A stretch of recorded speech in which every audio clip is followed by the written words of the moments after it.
நாவில் கரைந்தோடும் அற்புதமான மணக்க மணக்க பாரம்பரிய ஸ்வீட்ஸ் அப்படின்னு நம்ம எவ்வளோ விளம்பரம் பார்த்துருக்கோம். அதே மாதிரி டேஸ்ட்லேயும் டெக்ஸ்சர்லேயும் எந்த மாற்றம் குறையும் இல்லாமல் பண்ண போகிறோம். மைசூர் பாக்கு துளி கீ கூட இல்லாமல் நம்ம பண்ண போகிறோம். என் அன்பு வணக்கம், வாங்க பார்த்துடலாம். ஊட்டியில் போய் நம்ம தேடி அதை கரெக்டான தேயிலையாக பார்த்து அதை டேஸ்ட் பண்ணி அந்த மாதிரி கரெக்டாக பார்த்து தேர்ந்தெடுத்து டீ இலைகளில் தூள்களை எல்லாத்தையும் கரெக்டான ப்ரொபோர்ஷன்ஸில் பர்ஃபெக்டாக மிக்ஸ் பண்ணி பண்ணது தான் SR natural plain tea, fine blended ஆன ஒரு டீ. இப்போவே ஆர்டர் பண்ணி ப்ளேஸ் பண்ணுங்க. 2 டம்ளர் கடலை மாவை நான் அளந்து வச்சுருக்கேன். அதை நான் கடாயில் சேர்த்து நல்லா வறுத்துக்கிறேன். இந்த ரெசிபிக்கு 3 இம்பார்ட்டண்ட்டான விஷயம் இருக்குது. ஒன்று என்னதுன்னா, நம்ம போடுறோம்ல இன்க்ரீடியன்ட்ஸ், அதோட ரேஷியோ ரொம்ப முக்கியம். அடுத்து என்ன தெரியுமா, இதை ரோஸ்ட் பண்ணுறோம்ல, இந்த கடலை மாவு ரோஸ்டிங்கும் ரொம்ப முக்கியம். நல்ல வாசமாக அது வரும், அது கொஞ்சம் நேரத்துலேயே வந்துடும். அதுக்கப்புறமா சர்க்கரை பாகு எந்த கம்பி பதத்தில் எடுக்கிறோன்றது தான் அடுத்தது. ஸோ இந்த 3த்துலேயும் பர்ஃபெக்டாக இருந்துச்சுன்னா இந்த ஈஸியான மைசூர் பாக்கு ரெடி. இதோ நல்ல ஃப்ளேவர் வர ஆரம்பிக்குது. சூப்பர், நல்லா சூப்பராக இருக்குது. இப்போ நம்ம இதை எடுத்து தட்டிக்கலாம்.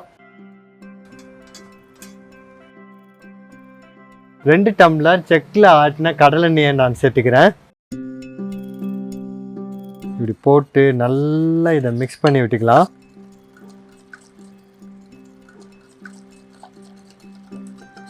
இது அப்படியே இருக்கட்டும். அதுக்கப்புறமா 2 டம்ளர் சர்க்கரையை நான் அளந்து சேர்த்துக்கிறேன். அதுக்கு 1/2 டம்ளர் தண்ணியையும் நான் சேர்த்துக்கிறேன். ஓகே, இந்த ஒரு இடத்துல நீங்கள் கவனமாக இருந்துட்டா உங்களோட மைசூர் பாக்கு அமர்க்கலமாக வந்துடும். அது என்னென்னா, இந்த சுகர் சிரப்பை எந்த மாதிரி சுகர் சிரப்புன்றதுல இந்த பாகு எந்த கம்பி பதத்தில் எடுக்கணுன்றது தான் ரொம்ப முக்கியமே. இதை நீங்கள் கொஞ்சம் முன்னாடியே எடுத்துட்டா மைசூர் பாக்கு நல்லாவே இருக்காது, ஒரு ஹார்டாக ஃபார்மே ஆகாது. கொஞ்சம் நல்ல முருகை விட்டுட்டாலும் என்ன ஆகும், ஹார்டாகிடும். யாராவது அடித்தாலும் வீங்கி போகிற அளவுக்கு அவ்வளோ கல் மாதிரி ஆயிரும். ஸோ அதோட இதுதான் ரொம்ப முக்கியம். ஸோ இதை நல்ல கவனமாக பார்த்துருங்க. நான் பர்ஃபெக்ட் ஸ்டேஜில் காட்டுறேன். நிமிஷத்தில் இருந்து அது எல்லாத்தையுமே நான் சொல்கிறேன். அந்த பபுள்ஸ் வரும்போதுலே நம்ம கண்டுபிடிச்சிடலாம் இது ஒரு கம்பி பதமாக 2 கம்பி பதமானு. நீங்கள் இதை கவனமாக பாருங்கள். கொதிக்க ஆரம்பிச்சதுலேருந்து 2 நிமிஷத்தில் நமக்கு இந்த 2 கம்பி பதம் வந்துடும். ஸோ இப்போ பாருங்கள், நல்லா கொதிக்க ஆரம்பிக்குது. ஸோ இந்த கொதிக்க ஆரம்பிக்கும் போது அந்த பபுள்ஸோட அந்த வாலை பார்த்தாலே உங்களுக்கு நல்லா தெரியும். ரொம்ப தின்னாக ஒரு சின்ன ஷைனிங்கோடு இருக்கும். ஓகே, கொதிக்க ஆரம்பித்து 1.5 நிமிஷம் ஆச்சு. கரெக்டாக பார்த்தீங்கன்னா இதோ இதுதான், பார்த்தீங்களா, இதுதான் ஒரு கம்பி பதம். இன்னும் ஒரு 30 to 40 செகண்ட்ஸில் நமக்கு 2வது கம்பி பதமும் கிடச்சிரும். பார்த்தீங்கன்னா இப்போ 2வது கம்பி பதமும் வந்துடுச்சு. இப்போ நம்ம மிக்ஸ் பண்ண மிக்சரை நம்ம இதுக்குள்ளே சேர்த்துக்கலாம்.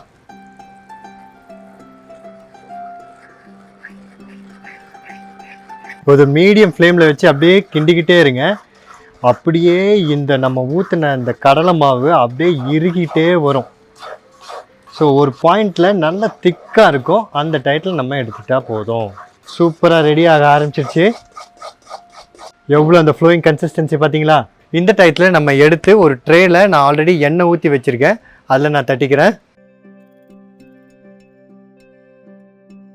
ஒரு வாட்டி இப்படி தட்டிட்டு நம்ம அப்படியே இதை ஃப்ளாட் பண்ணிக்கலாம். நான் கரண்டியில், இந்த தட்டுற கரண்டியில் நல்ல எண்ணெய் தடவிட்டேன். ஸோ நல்ல ஸ்மூத் ஃபினிஷ் கிடைக்கும். ஓகே, நல்ல சூப்பராக ஃப்ளாட்டன் பண்ணியாச்சு. முக்கியமான விஷயத்த நான் சொல்லிடுறேன்.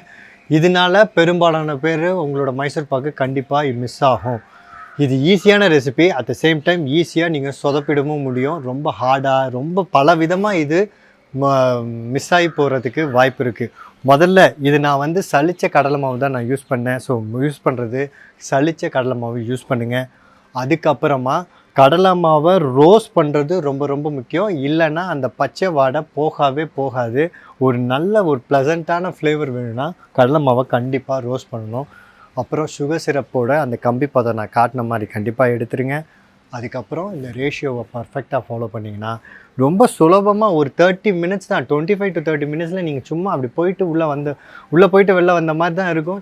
மைசூர் பாக்கு ரெடி ஆகிடும். ஸோ ஹாஃப் அன் ஹவரில் இந்த மைசூர் பாக்கை நம்ம கட் பண்ணிடலாம்.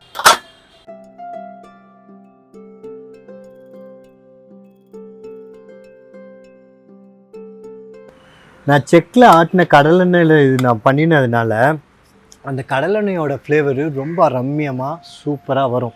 எனக்கு அது வேண்டாமே அப்படின்னு நீங்கள் ஃபீல் பண்ணிங்கன்னா நீங்கள் நார்மல் ரீஃபைண்ட் ஆயிலில் கூட பண்ணலாம், பண்ணினாலும் ரொம்பவே நல்லா இருக்கும். ஸோ இதை நம்ம டேஸ்ட் பண்ணிடலாம். பாருங்கள் எப்படி இருக்குது. வா, அப்படியே செம்ம சாஃப்டாக இருக்குது. இதை உடச்சி இதை நம்ம டேஸ்ட் பண்ணிடலாம். அப்படியே வாயில் கரைஞ்சி ஓடுது.